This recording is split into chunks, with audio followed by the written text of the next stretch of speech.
India live TV, सच सबसे आगे। मुसलमानों से नफरत, मुस्लिम नाम से परेशानी, यहाँ तक कि हिंदू प्रथा में उर्दू या फारसी शब्द से परेशानी। ये जिस तरह का सिलसिला भारत में हिंदू संगठनों ने शुरू किया है दोस्तों, भाजपा के बाशिंदों ने शुरू किया है, वो राज्य राज्य तक फैलता जा रहा है। कर्नाटक तो ऐसे मुद्दों का केंद्र बन चुका है। जैसे जैसे कर्नाटक में चुनाव नजदीक आ रहे हैं, वैसे वैसे इस राज्य में धर्म के मुद्दों को उठाया जा रहा है, वो भी एक सिरे से। और इसको दबाने वाला कोई और नहीं है, इसको उठाने वाले जितने भी हैं वो आपको भाजपा के बाशिंदे मिलेंगे। मंदिर की पुरानी प्रथाओं को अब मिटाने के लिए आवाज उठ रही है, क्योंकि वो हिंदू मुस्लिम सौहार्दता की मिसाल पेश करती है। नमस्कार दोस्तों, मेरा नाम है जयंती झा और आप देख रहे हैं द लाइव टीवी। कर्नाटक के चेलुग नारायण स्वामी मंदिर में एक अनुष्ठान होता है दोस्तों, जिसे देवदीगे सलाम के नाम से अभी तक जाना जाता रहा है। ये प्रथा रही है बहुत पुरानी, पर अब मांग उठी है कि इस अनुष्ठान का नाम जो है ये बदलकर संध्या आरती रख दिया जाए। स्क्रीन पर आपको न्यूज 18 की खबर इस वक्त दिखा रही हूं दोस्तों, वो खबर आप देख पा रहे होंगे। इस खबर के मुताबिक जो मुजराई विभाग कर्नाटक में मंदिरों का प्रबंधन करता है, देखता है सारी चीजें, उसे चेलुग नारायण स्वामी मंदिर प्रशासन ने यह प्रस्ताव भेजा है। इस प्रस्ताव में कहा गया है कि हर रोज शाम को देवदीगे सलाम नाम का जो अनुष्ठान होता है उसका नाम बदल दिया जाए और बदलकर संध्या आरती कर दिया जाए। इस बाबत मंदिर के पुजारियों, पदाधिकारियों और परिचारकों की उपस्थिति में, उनकी मौजूदगी में एक बैठक बुला ली गई, जहां यह मांग उठी कि देवदीगे सलाम नाम बदलकर संध्या आरती रख दो। अब आपको जैसा मैंने शुरुआत में बताया दोस्तों, शुरुआत में मैंने आपको कहा कि यह जो अनुष्ठान है, ये इसका जो नाम है देवदीगे सलाम, ये कोई नया नाम नहीं है।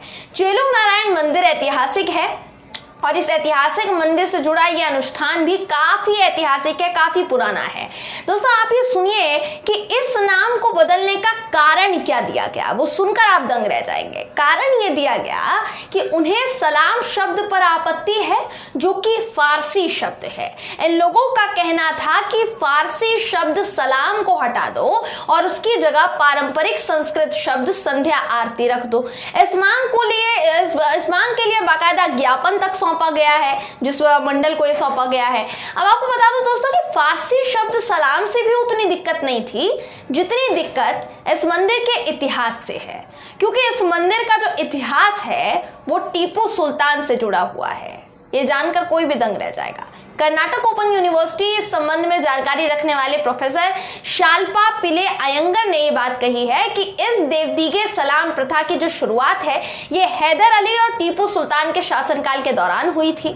मंदिर के पुजारियों को उनके सम्मान में पीठासीन देवता की विशेष आरती करने का आदेश दिया गया था उनके द्वारा। इसके बाद से ही जब से देवदीगे सलाम प्रथा शुरू हुई तो अभी तक बंद नहीं हुई थी। इसका पालन किया जा रहा था, इसको निभाया जा रहा था और ये प्रथा चलती आ रही थी, जिसे खत्म करने की मांग अब उठी है। वहीं आपको बता दूं कि ये पहला ऐसा मंदिर नहीं है जहां देवदीगे सलाम नाम की इस प्रथा को निभाया जाता है। कर्नाटक में ऐसे कई मंदिर है दोस्तों।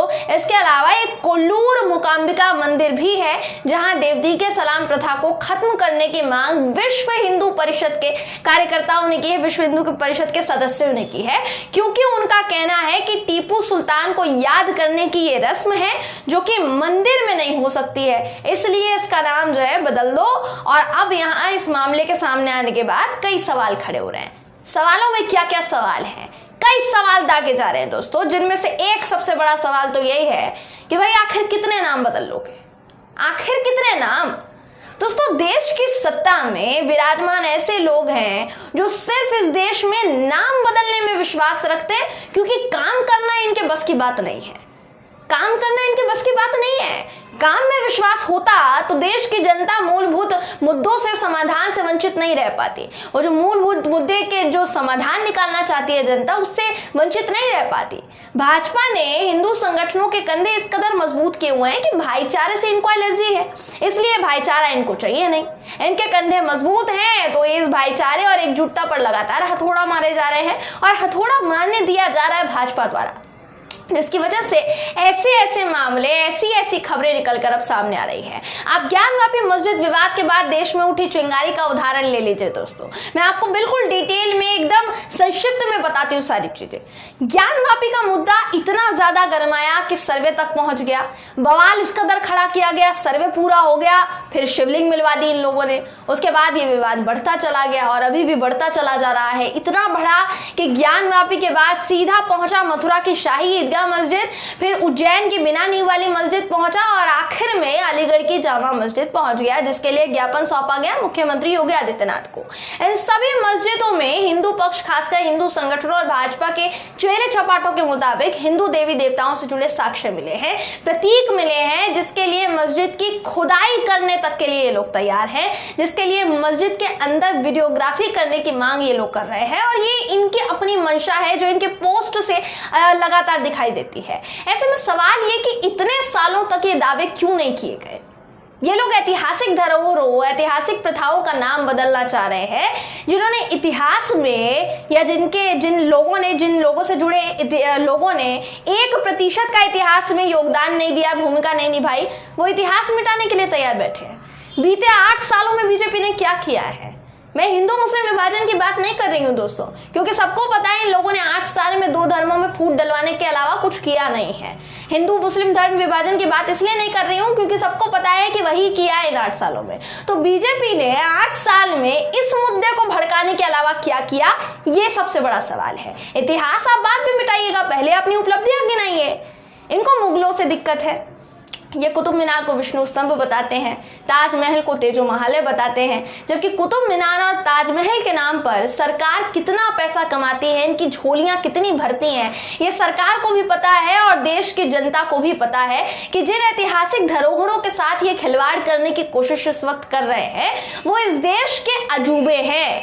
अजूबों में से एक है। ताजमहल की बात कर लीजिए, दुनिया भर से लोग देखने के लिए आते हैं इन गुंबदों को, इन ऐतिहासिक धरोहरों को। ऐसे में सवाल ये है कि आपको तिजोरी भी भरनी है और मुगलों के नाम से भी आपको दिक्कत है, उससे भी आपको एलर्जी है।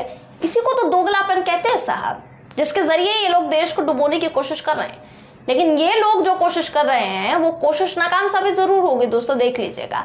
दोगलापन कभी ना कभी निखर कर सामने आ ही जाता है।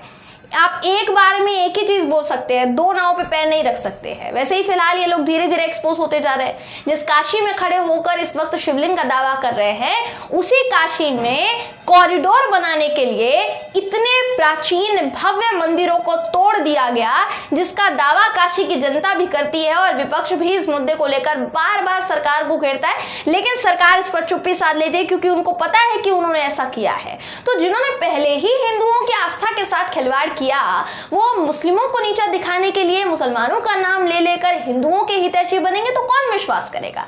कोई विश्वास नहीं करेगा।